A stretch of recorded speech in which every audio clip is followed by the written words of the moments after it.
Glenda with AKA GK Fralin. Made sure that R was in there that time. A friendly community. I've been battling that. I never knew why people on the other end of the phone thought I was saying other things. Now, I never did say Franklin, although a lot of them did take it that way. But anyway, that's just getting silly. But, oh, I like doing silly sometimes when it's appropriate to do silly. Tonight, we're not doing silly. Tonight, we're doing symptoms of stroke. And so, okay. Symptoms. One of the first things I found in looking at that part under the www.stroke.org, which is the source I'm using, and I suggest all of you go there. But I found this acronym that they are using, and it's called FAST, and the acronym is FAST. And I think this is one that is such a wonderful aid, and you could probably do very well making it something to put on your refrigerator or somewhere. You know, just put it on a piece of paper, use a magnet or something, and just keep it there as a reminder.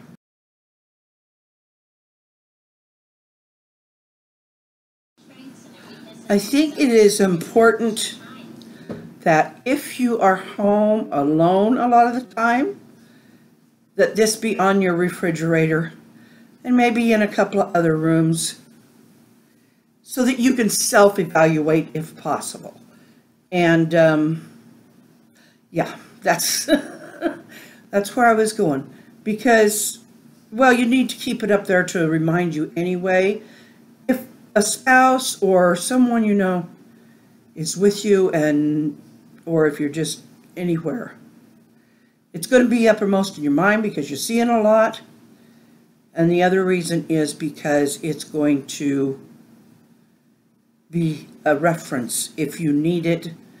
Anxiety happens, so this reference is going to help you whether you're alone or with someone else who is starting to show these symptoms. Okay, on with this little... Okay, so I would recommend that. I would recommend using the acronym FAST, and I'm going to tell you why. And it just makes a lot of sense to me. Oops, you had it, it went away. Okay, face. F is for face. Ask the person to smile. Does one side of the face droop? Okay, you can look in the mirror and know that much, or you can feel it, you know. Well, I don't know, guess like when you go to a dentist office, you can't really feel it, but you can look in a mirror, and if you feel like one side of your face is numb, that's a good indicator. Okay, so F is for face. A is for arms. Ask the person to raise both arms. Does one arm drift downward? Okay, and that's a test you can give yourself. But you're going to know if you're feeling this stuff. Speech. Ask the person to repeat a simple phrase. Is their speech slurred or strange? Now, again, this is good for you, but it's also good for whoever you're with. You know, for recognizing it in somebody else. And then you know that you need to act. Okay, and T is time. If you observe any of these signs, call 911 immediately. That is key. Calling 911 immediately. If you observe any of these symptoms, note the time of the first symptom, and this information is very important and can affect treatment decisions.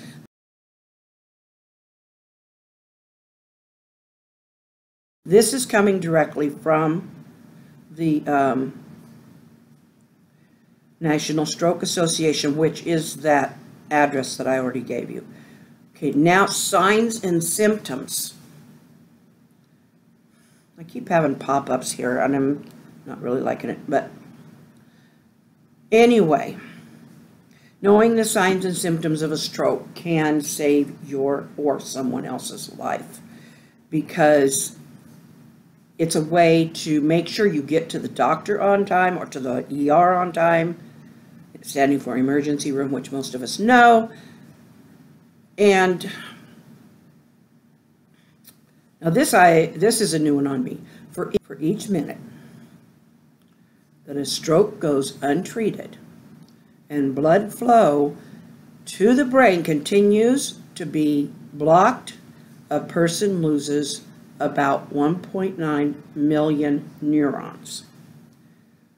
Okay, your neurons are those little things that flash in your brain, and they're nerve cells.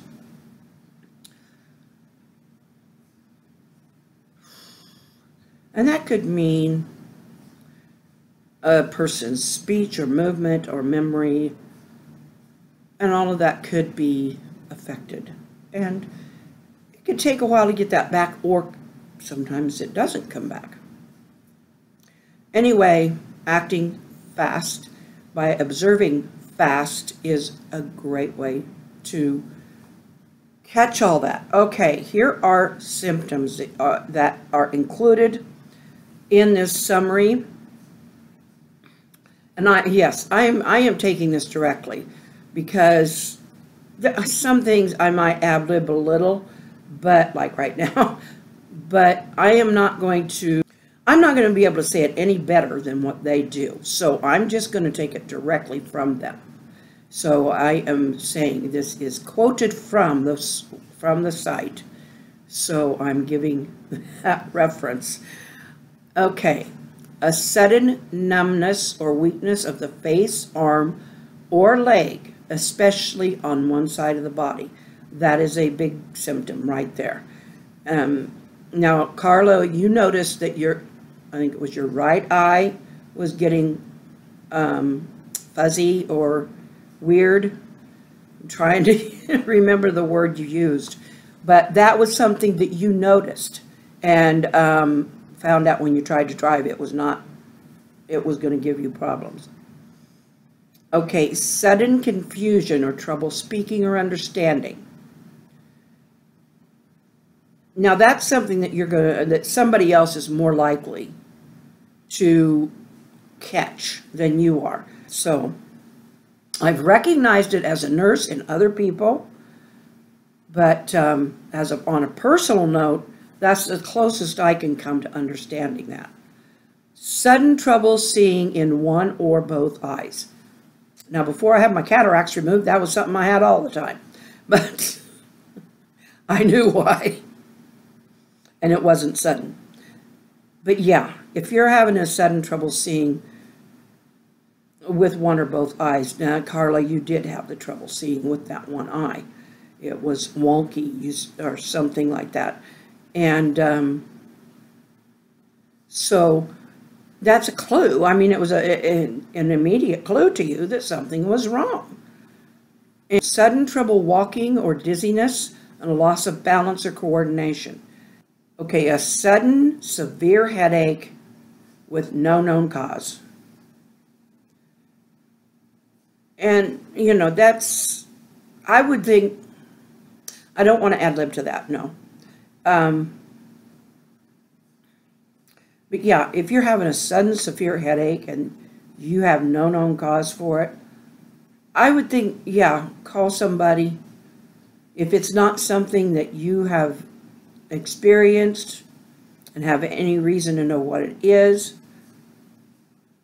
if you're not prone to any kind of migraine or anything like that, I'm ad-libbing and I didn't want to do that. But yeah, that is a symptom. And especially if any of these symptoms go together, then do not wait. And I think the first four are probably, all of them are indicators, but the first four are the most recognizable, I think. If we're watching another person. I remember one time my husband and I came out of church, and an elderly guy was sitting in the passenger seat of a car with the door open. He did not look right to me. He just didn't look right. He looked like something was not going. You know, he looked confused. He looked weak. He looked like he was trying to tell us something. Anyway, it's been so many years ago, but I do remember hollering for somebody to call 911 that I thought we had a stroke. And I remember loosening his tie. He was breathing fine, so there was no need to get him out of the car or move him. Just keeping him comfortable was the best bet. Anyway, so then the ambulance did come, took him, and he did have a stroke. So it was one of those occasions where you don't expect, to come up on a stranger. Well, he wasn't exactly a stranger, but to come up on someone that you just aren't expecting to see that. You don't see it often in a parking lot, but it happens. It can happen anywhere, in a store, anywhere. If you recognize the symptoms, and if the person just isn't looking right, holler for somebody. Because, it's best to err on the side of caution. That's what I'm trying to say. Always err on the side of caution. Because I wasn't sure he was having a stroke, but I thought he had the symptoms of having a stroke. Oh, anyway, that's just one of my experiences. Thing popped up in front of my face on the camera. It was a pop-up. Anyway, today that's pretty much, and I'm over. I got a few things to clip out of this, though, so I know that. But as always, love you guys. You're wonderful. And I do accept your compliments. It's what I strive to do, especially since this community has grown into the kind of community that it is and continues to grow. And I just want to reiterate that yes, I do accept your compliments. And I do take that responsibility very seriously. Anyway, this is Glenda, and if you have not subscribed, if you're new and you would like to subscribe, please do so by clicking this little subscribe button below, and there is a little bell looking thing there, and that will give you post notifications. In other words, every time I make a new post, it will notify you, and then you can see if it's one that you want to watch or not. Hope you watch them all. Anyway. But, yeah, it's a good day, even though it rained all day here. I'm breathing. I'm above ground. Who used to say that? I think it was Dad or somebody used to say every day I'm above ground's a good day. No, one Dad. Who said that? Anyway, but,